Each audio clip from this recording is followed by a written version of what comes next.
देखिए हेलो दोस्तों, आज हम करेंगे टीजीटी साइंस में केमिस्ट्री के प्रैक्टिस क्वेश्चंस, जिसमें हमने चैप्टर फर्स्ट के प्रैक्टिस क्वेश्चंस 1 से लेकर 22 तक कंप्लीट कराए थे इससे प्रीवियस लेक्चर में। आज हम इससे आगे करेंगे 23 से चैप्टर फर्स्ट के। तो चैप्टर फर्स्ट में आपके 23 से आगे क्वेश्चन देखिए। पहला क्वेश्चन दे रखा है जर्मन सिल्वर। तो ये जर्मन सिल्वर एक मेटल है आपके पास, और ये आपके पास क्या कंपाउंड में, यानी अब तो यानी कंपाउंड किसका बना है, ये आपके पास मेटल्स का। तो यहाँ पे देखिए एलिमेंट नहीं है आपके पास, मिक्सचर नहीं है, पर मिक्सचर है ये किसका आपके पास, मेटल्स का। तो इसे हम क्या बोलेंगे, मिश्र धातुओं का मिश्रण है। किसका है, मिश्र धातुओं का मिश्रण। और मिश्र धातु कौन कौन सी इसमें, एक कॉपर रहेगी आपके पास, एक निकल रहेगी और एक जिंक, यानी 3 धातुओं से मिलकर आपके पास क्या बनता है, जर्मन सिल्वर्स। इसका नेक्स्ट क्वेश्चन नंबर 24 देखें। प्रथम कार्बनिक यौगिक जिसे प्रयोगशाला में बनाया गया था, यानी तो प्रयोगशाला में सबसे पहला कार्बनिक यौगिक बनाया गया था यूरिया। तो यानी यूरिया का फॉर्मूला अगर देखा जाए तो इसका रासायनिक फॉर्मूला होता है NH2CONH2। तो यानी यूरिया सबसे पहला आपके पास कार्बनिक यौगिक है जो प्रयोगशाला में बनाया गया था। इसके बाद इसी में क्वेश्चन नंबर 25 में देखें, प्रथम कार्बनिक यौगिक प्रयोगशाला में किसने बनाया था। तो ये प्रथम कार्बनिक यौगिक जो यूरिया बनाया था प्रयोगशाला में, ये बनाया था फ्रेडरिक बोलर ने। तो यानी इसका ऑप्शन हो जाएगा, यहाँ पर सिर्फ बोलर दे रखा है, इसका फुल नाम था फ्रेडरिक बोलर। इसके बाद नेक्स्ट देखिए क्वेश्चन नंबर 26। आयोडीन को जल से किसकी सहायता से निष्कासित किया जाता है, यानी आयोडीन को जल से किसकी हेल्प से निकाला जाता है। तो क्लोरोफॉर्म से भी निकाला जाता है ये, कार्बन टेट्रासल्फाइड से भी निकाला जाता है, और कार्बन डाई सल्फाइड से, ये चारों विधियों से ही निकाला जा सकता है। तो इसीलिए ऑप्शन हो जाएगा इसका डी। निम्न में से कौन सा यौगिक है, यानी इनमें से आपके पास कौन सा, देखिए कांच, जल गैस और CNG, ये सब आपके पास एक मिश्रण है। अब इन्होंने पूछा क्या है, कंपाउंड पूछा, तो कंपाउंड प्लास्टर ऑफ पेरिस होगा, जिसे बोलते हैं CaSO4 ½ H2O। ये बनता है कंपाउंड, तो यानी plaster of Paris he compound रहा होगा। इसका नेक्स्ट देख क्वेश्चन नंबर 28। निम्न में से कौन सा ऊर्ध्वपातन विधि द्वारा पृथक नहीं किया जा सकता, यानी इनमें से कौन सा ऊर्ध्वपातन वो विधि है इसमें आपके पास, यानी यानी लिक्विड्स को आपके पास हीट करते हैं, और हीट करने के बाद उसे आपके पास गैसेस फॉर्म में, यानी जो लिक्विड्स होते हैं उन्हें आपके पास हीट करते हैं, हीट करने के बाद यानी उसे अलग अलग फॉर्म में लेके आते ठंडा करके। तो इस विधि से आपके कॉपर सल्फेट को किया जा सकता है, बाकी कैरोसिव सप्लीमेंट को नहीं किया जा सकता, कैलेमल को भी नहीं किया जा सकता। तो यानी इसका ऑप्शन क्या हो जाएगा आपके पास, बी और सी।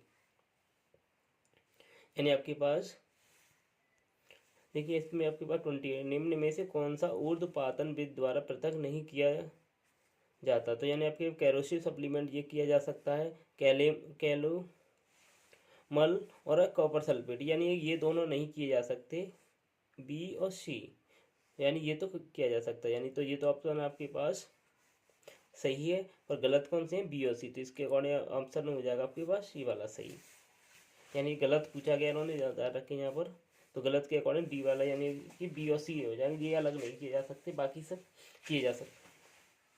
नेक्स्ट देखें, शुद्ध जल, यानी शुद्ध जल समुद्र से प्राप्त किया जाता है, यानी शुद्ध जल को समुद्र से किस तरीके से हम निकालते हैं।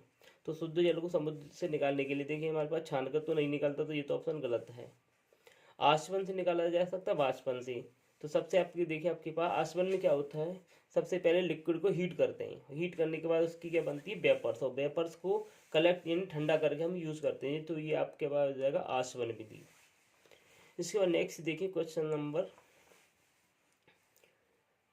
30। भाप आसवन पृथक करने के लिए प्रयोग में की जाती है। तो ये आपके पास नींबू का तेल और आपका चंदन की लकड़ी का तेल और आपके पास एनिमल्स, ये सभी को आपके पास पृथक करने के पर्पज से यूज की जाती है ये सारी, ये पृथक्करण की विधियाँ हैं। नेक्स्ट देखिए क्वेश्चन नंबर 31।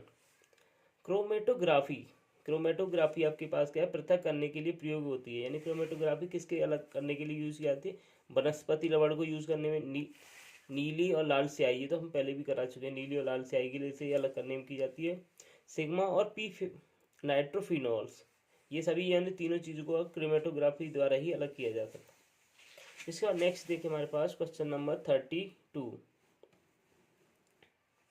तो देखिए 32 में हमारे पास दे रखा है रेत तथा लोहे का मिश्रण, यानी लोहे और रेत का मिश्रण आपको दे रखा है, तो किसके द्वारा पृथक किया जाता है। तो रेत में अगर लोहे को मिला दे तो उससे ऊपर चुंबक, अगर उसको रेत के ऊपर फेंक दें तो आपने देखे चुंबक आयरन के पार्टिकल को क्या अट्रैक्ट कर लेता है, तो यानी इसे क्या करेंगे, इस पर चुंबक घुमाने से, यानी चुंबक घुमाने से आयरन के पार्टिकल अलग हो जाएंगे और रेत रेत जमीन पर पड़ा रह जाएगा। इसके बाद नेक्स्ट हमारे पास दे रखा है कैसीटेराइट्स और वाल्फ्रेमाइट्स को पृथक किया जाता है। तो ये चुंबकीय विद्युत, ये दोनों ही कैसे आपके पास चुंबकीय पार्टिकल्स हैं, यानी इनमें आयरन मिक्स होता है, तो इसलिए आपके पास चुंबक द्वारा ये अलग किए जा सकते हैं। अब देखिए इसमें आपके पास नेक्स्ट हमारा क्वेश्चन नंबर 34। तो 34 में आपके पास दे रखा है यूरेनियम 235F6 और यूरेनियम 238F6 का मिश्रण। तो ये दोनों क्या है, एक आइसोटोप से, आइसोटोप को अलग करने की, यानी उद्पातन से नहीं होता, निष्पादन से भी नहीं होता, तो किससे होगा, एटमोलाइसिस विधि से अलग किया जा सकता है। किसे, आइसोटोप, अगर कोई आइसोटोप्स हैं तो उसे इसी विधि से अलग किया जाता है। तो इसके बाद नेक्स्ट हम देखेंगे 35 क्वेश्चन। हेलो दोस्तों, नेक्स्ट देखेंगे क्वेश्चन नंबर 35। इसमें बोला क्वेश्चन नंबर 35 में ओजोन है, यानी ओजोन आपके पास क्या है, यानी आपके पास तत्व है, मिश्रण है, यानी मिश्रण नहीं होता आपके पास, ये क्या होता है, अपरूप होता है, किसका, ऑक्सीजन। नेक्स्ट हमारे पास देखें असत्य तथ्य पूछा है, यानी आपके पास इनमें सबसे गलत कौन सा है आपके पास। तो देखिए आपके पास Na2CO3 10H2 एक प्रफुल्ल लवण है, यानी कि आपके पास ये तो सही है, सभी फटकरियाँ समाकृत होती हैं, सही है, समावयवियों का अणुभार लगभग समान होता है, ये भी सही है। तो यहाँ पर क्या, अपरूप के रासायनिक गुण भिन्न होते हैं, यानी यहाँ भिन्न नहीं होती, यानी समान होते हैं, तो अगर तो इन्होंने यहाँ पर गलती कर दी है, तो यानी ये आपके पास ये वाला ये ऑप्शन गलत हो जाएगा, कौन सा, इसका डी वाला। तो नेक्स्ट देखिए असत्य तथ्य, ओजोन है असत्य सत्य, यानी ओजोन यौगिक, यानी यौगिक है आपके पास, यानी क्या है, ये अपरूप था, तो यानी ऐसे अपरूप बोलेंगे ना, कि ये वाला ही गलत हो गया, पहला ही ऑप्शन। इसके बाद नेक्स्ट किसी धातु के नाइट्रेट कर सूत्र MnO3 का होल थ्राइस है, इसके पायरोफॉस्फेट का सूत्र होगा, यानी पायरोफॉस्फेट, यानी अगर 5 फॉस्फेट में कितने 5 होने चाहिए, तो 5 आपके पास दिखाई दे रहा है आपके पास। तो नेक्स्ट क्वेश्चन देखिए 38, किसी धातु के नाइट्रेट कर सूत्र दे रखा है MnO3 का होल थ्राइस के पायरोफॉस्फेट का सूत्र होगा, यानी पायरोफॉस्फेट का सूत्र पूछा गया आपके पास। तो पायरोफॉस्फेट में आपके पास हो जाएगा M4, और M4 आपके पास सिर्फ एक डी वाले ऑप्शन में दे रखा था, M4P2O7 का होल थ्राइस। निम्न में से कौन सा यौगिक है, इसमें आपके पास यौगिक यानी कंपाउंड पूछा गया है।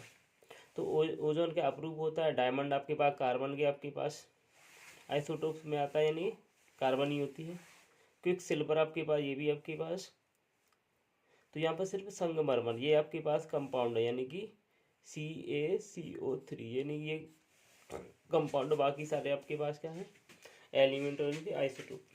नेक्स्ट है असत्य तथ्य पूछा है, असत्य तथ्य क्या है, जर्मेनियम अर्धचालक यानी सेमीकंडक्टर, ये भी सही है, स्टील मिश्र धातु, ये भी सही है आपके पास, ग्रेफाइट तत्व है, और नेक्स्ट डी है आपके पास सिलिकेट में क्षारीय इकाई Si2O3 है।